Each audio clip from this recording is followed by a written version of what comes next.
It's Andrew O'Donnell with Supercharged Stocks, and I'm here with Liam from Spotlight Mining, and we're having a further conversation with the Executive Chairman of AMEX Exploration, Jacques Trottier, and you were touching on Peru, and you've had some big success in Peru, so exactly. Let's find out a little bit more about you as well. Myself, okay. A little bragging, maybe.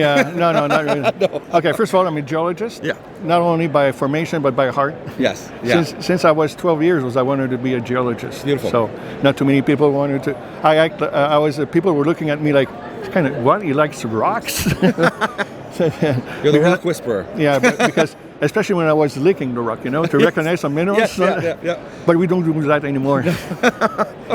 For the next guy, who's licking. Anyway, so yes, I'm a geologist, and I've done my bachelor, master, and then PhD degree, always related to what we call methodology, the science to explain why we have a deposit here and not there. Okay. Because Mother Nature is like this, A mine is an anomaly, something very weird.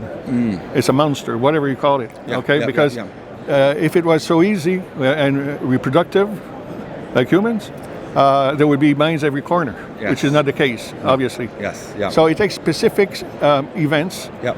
I don't like to use this figure, but people understand because it's quite kind of heavy, but like a plane crash, Yes. It takes multiple failure that all combine together, a perfect storm, whatever. Yes. Then you have the occurrence of once in a while, once in a million time, which is actually the average of when you do search for a gold mine, over 1 over a million drill hole will hit the good stuff, the right stuff. Yes. Because you may have some gold, but you have to have gold that stands, goes along strike, depth, and extension to have volume to make it profitable. Yes. If you have just a freak, and most of the time they are little freaks. Yes. Yeah. So now you have to find a mechanism that has concentrated for a period of time at one place a good concentration of the mineral, or in this case gold. Yeah, and it is fascinating because I don't know if you know the name Nassim Taleb, but he wrote a book about the black swan.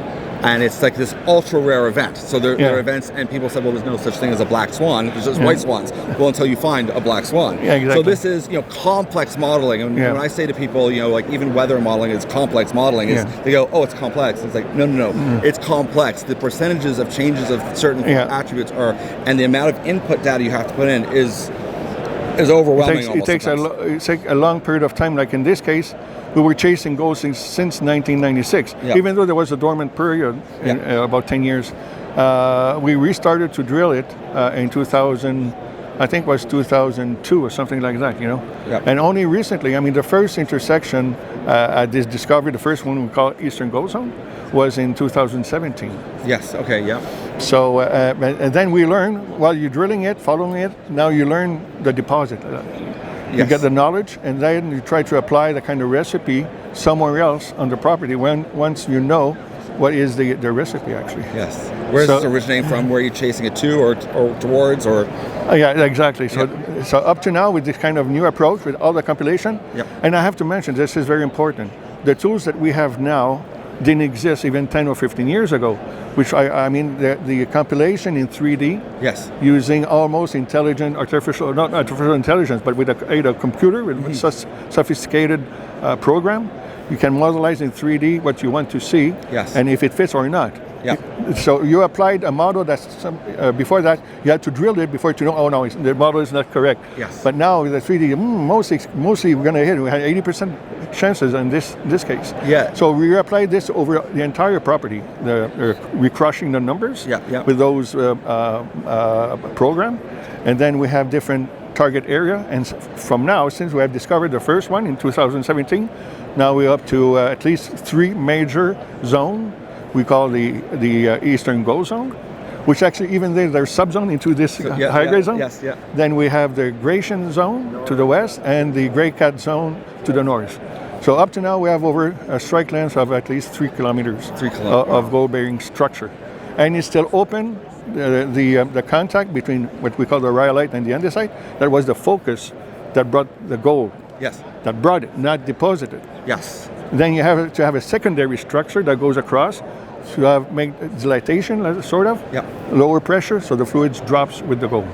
Yes. So we had traps. Yes. So then, so this contact goes for at least 8 kilometers, and we have just drilled it, tested over 3 kilometers more or less. Yes. So now we have good targets.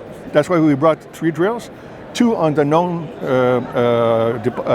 goal zone that we have outlined, and 1 for the regional search for other of the same type. So we want to grow on both sides. The one that we have, increase the resource, potential resources, and we want to find some more additional to give it blue sky, and there is blue sky. There is blue sky, for sure. Yeah, for sure. And it is like you're touching on, especially when you see in this event, the AME event compared to the VRIC, is you get to see the marriage of the hard sciences, the geo, all the technical ability with AI and computer modeling.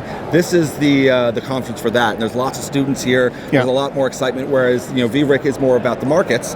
True. This one is, as you're saying, is so educational, and you get a lot of younger people coming to the market that get to use AI modeling and computer modeling, and really marrying all of this. And funny enough, using these instruments that are made for mining. In order to go find more metals and minerals. Exactly, and as always, it's not a matter of one guy work. It's a teamwork, always. Yeah. And naturally, at the beginning, I was by myself. I would say almost by myself. And then with the first discovery, then people of interest that I know, but we got together, like Victor Cantori now, and like I mentioned, he's the president. He's the CEO. Because first of all, he's more handsome than me. No, he's younger than me. Let's say both. So no, but he has access to the financial sector. Which was not my best, let's say, profile. Even though I made it, but it's not my natural. No. I do it because I have to do it. But if I can avoid to do it. But that's what makes it an amazing company, is someone that recognizes this is where I'm strong, and then I'm going to go find the best person that's going to match the part that I need to be done. And it's coming together right now. Exactly, and that's why also we approached Kelly. He was outside looking as an independent advisor for some certain people that recognized at early stage that was potentially a great discovery. And like the guy saying, he looked at the company, he liked it. Then he didn't buy it, but then he joined and Kelly had extensive experience in following those gold zones. From his recent work before joining us, and that provides also and actually it's easy, but he's younger than me, so you need to have to build up a team, not repeating your expertise, but to adding the expertise. Well, I'm really excited about this year ahead. I think there's going to be a lot of excitement coming out from you guys. Stay tuned. Excellent. Well, thanks so much. I really appreciate you taking the time. No problem. Cheers. Take care. Thanks.